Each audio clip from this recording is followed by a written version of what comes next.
71 million power is a pretty nice achievement for the account, which was only gifted like $50 from my alliance members, which is Offs and Main Drive. Basically, we had some alliance events, especially for behemoths, and if you were dealing the highest amount of damage at tier 4, you were getting $5 dragon tickets. I won 3 times, and that's how much is spent on this account alone, right? Other than that, by myself, it's a free-to-play account, right? This is the unit skilled and healed, and I have played this game for close to 900 days, right? This video will be about my account, what I already have, and what I'm going to try to work on in terms of war pets, artifacts, heroes, and in general, how I'm going to progress my account even more, because, well, the KVK against EIS showed me that, well, we have to work on many other things also, right? So basically, first topic about what we already have and what we're gonna work on is, of course, heroes, right? I'm an archer main player. I have most troops archers, and like basically all the legendary tokens I have spent in this game, same goes to legendary medals, went towards archer heroes, right? And it's pretty obvious. If we're gonna go to cavalry, I might have like a lot of cavalry heroes, but they are basically like only 3 legendary tokens and only like 3 spins, which I have levels on this hero. Same goes to infantry, and I have like only Bertrand and Tohar 5111, and that's it for the mages, right? So basically all legendary tokens and medals went to archers, and my first ever legendary hero which I have ever awakened, and that's still my favorite hero, is Kinara. The second legendary hero, which I spent, I guess, like second year of gameplay, is Zaida, right? This is what we already have. My Magrat is 5551, and Nico is 5355. So basically, my hero pairs are Magrat and Zaida, Kinara and Nico. Indecent Arrow is my support March with Wyverns, and right now, what I'm really working is the overall hero, which is Mu Xiang. She's 5533. Of course, I want to awaken her as fast as possible because I have an idea with her. And of course, I'm gonna share my idea how I'm going to generally build my hero pairs for PvP open field, right? But for that, I will need like 2 more levels on my Mu Xiang and 2 more levels on 4 more levels on Mu Xiang, right? So basically, I have like quite a lot of legendary tokens saved up. But since I'm in home kingdom, there is not a worth, like this is not worth it to increase levels on your legendary heroes, especially if you are free-to-play player during home kingdom, right? You won't gonna use those heroes against enemies because home kingdom is only for your alliance members or warband members plays, right? Of course, whenever KVK will start and whenever actual fights will start, then I'm actually adding some levels, but so far I'm collecting like daily VIP tokens of Mu Xiang per day, and I'm saving all the legendary tokens which I can get from the events of Call of Dragons, right? So this is basically the hero which I'm currently working, and of course whenever this hero will be done, my hero pairs will be looking like this, right? So far right now, my marches are looking like this. Basically, this is like most common 3 march which I'm using on my archer main account, but whenever my Mu Xiang will be ready to fight, everything will change, right? What will change? I will show you guys what will change. So far, Kinara will be with the Mu Xiang. The Indecent Ara will be with the Wyverns. For sure, Magrat and Zaida, of course, will be there. And for the Nico, of course, we have this idea which should work. And basically, whenever I was testing out on a test server, basically on Anniversary, when Falgrim and Sibyl was new, I tested Kinara with Sibyl and I tested Falgrim with Nico. You can actually check the videos and reports on my channel. I saw that Falgrim and Nico was doing amazingly well, right? And basically, I randomly got my Iron Task from the compendium. You can actually check the video, it was like a couple of days ago. And yeah, I have to use this Iron Task, right? I have to use this Iron Task. So basically, whenever Musyang will be ready, this will be my 4 Archer March, which I'm going to be fighting against PvP players, real players, and of course, these marches will be enough for me to move through any PvE section of Call of Dragons, right? And hopefully soon we will equip these marches with tier 5 troops, and it will be pretty nice to see how well this 4 March will perform, right? But so far we have to awaken Musyang, and then we have to work in Fulgrim, because Fulgrim is just level 2, on level 3 on first skill, which means we have to get a lot of legendary tokens on Fulgrim so in order for us to use them, right? Of course, we're gonna speak about artifacts and war pets more throughout the video, but so far this is my future plans in terms of heroes, and I'm hoping to get this done and show you guys how much merits we are going to get, right? Since we basically spoke regarding artifacts, it will be nice for me to just continue about that topic. These are the artifacts which I have currently on my account. I know I have a lot of mage artifacts: Phoenix Eye, Tear of Arbon, Thunder's Elegy. What else about mages? Yeah, Mirage Orb, and I'm not playing as a mage main. And it goes same ways with infantry. Basically, I have one of the best infantry artifacts, and I don't even have one single good infantry hero pair to fight with, right? That's because I was always saving my resources in terms of gems, in terms of, like, I don't know, gold keys or anything, to get as much archer stuff as possible, right? If you have not seen the artifact anointed compendium, which I opened a week ago, we got another gilded crossbow copy and another iron tusk copy, right? As I have said it many times, I believe gilded crossbow is the best archer artifact in the game. And of course, my wish would be to make this artifact level 5 somehow, with the help of the forged keys. I have like 50 forged keys saved up, so slowly I will be able to increase the levels on this artifact, and maybe in the future somehow we're gonna unlock the exemplar wish feature, and we might get exemplar gilded crossbow. Why not, right?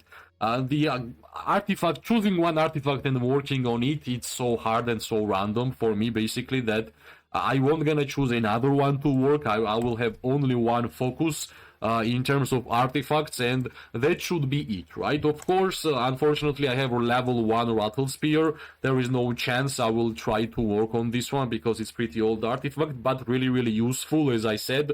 My favorite hero is Kinara, and of course, when I got rattle spear, it was my first ever legendary artifact, legendary exclusive artifact, which I acquired, and it has a warm place in my heart, basically, right? So my future and current plans in terms of artifacts is, of course, to make gilded crossbow even better, and of course, whenever a new archer artifact will come out, I will try to acquire it depending on the hero strengths, basically, and let's see what's gonna happen, right? Like, new archers might be really good because Fulgrim and Sibyl is not better than Magrat and Zaida for sure in terms of open field, and we might get pretty strong archer heroes. Other than that, I hope I won't gonna get a lot of cavalry infantry artifacts. Some mages and a lot of archer artifacts will be amazing for my account because I'm basically playing only with archers whenever it comes to open field PvP, right? The next point which we have to speak whenever we are speaking about Call of Dragons and open field PvP, the feature which makes like third hero in this game, but it's called Warped feature. Now, of course, I already made a video about detailed explanation of my warpeds and what we are doing.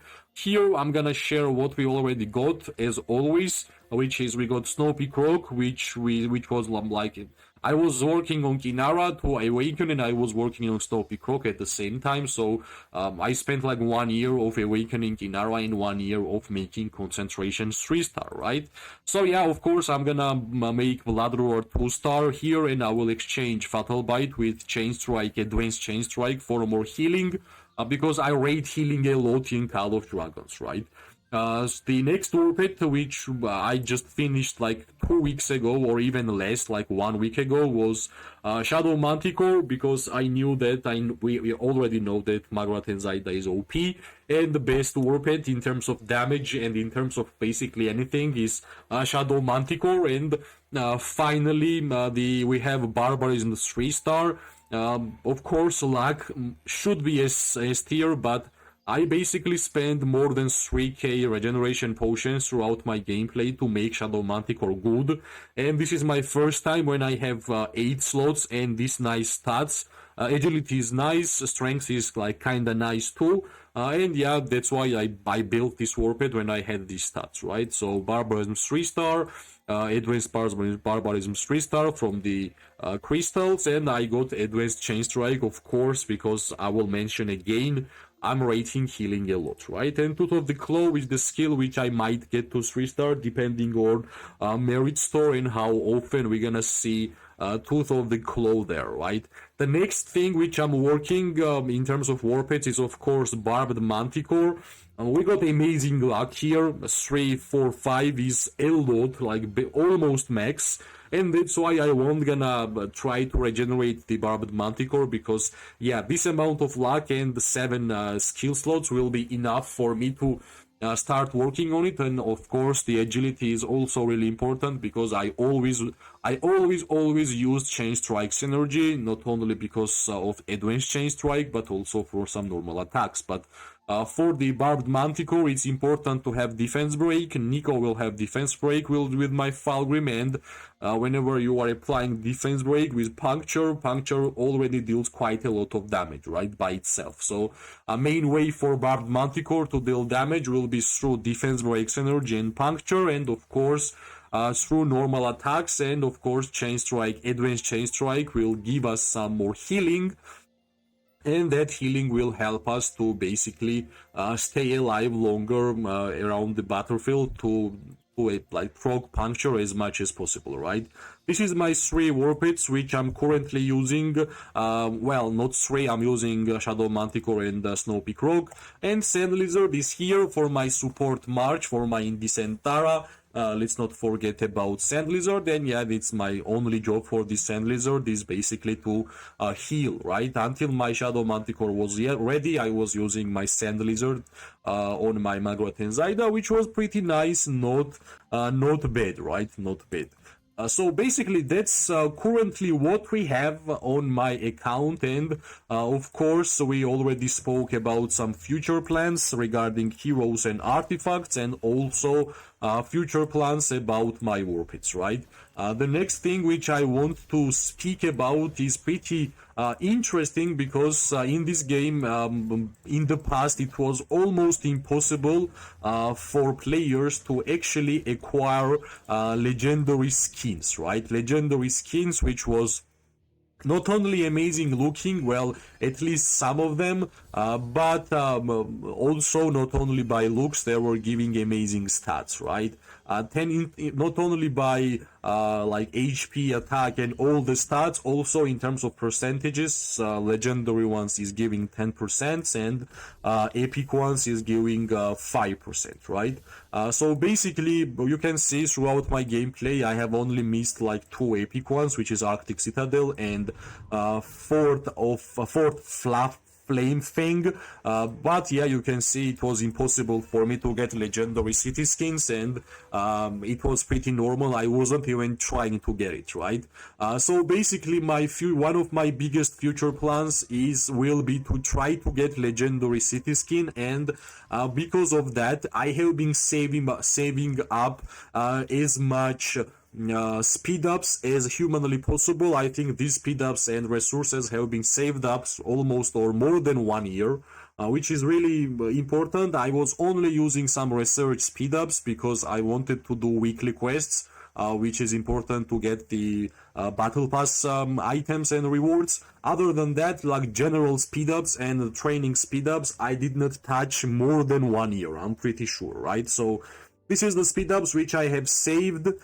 This is the resources which I keep saving for the Great Hates event. Whenever Archer legendary skin will be available, I will try my best and I will try my luck to get legendary archer skin, right? It will be amazing if I will just by saving and collecting resources and speed ups will be able to get the legendary city skin, which will be epic, right? Imagine I'm having all of these good artifacts and all of these good war pets, heroes, tier 5 troops, and in the end with the help of these general and training speed ups, which I think I still have a lot of time to save even more, we'll be able to compete with pay to play players on Great Hates event, and we'll try to acquire legendary skin, which will be archer, right?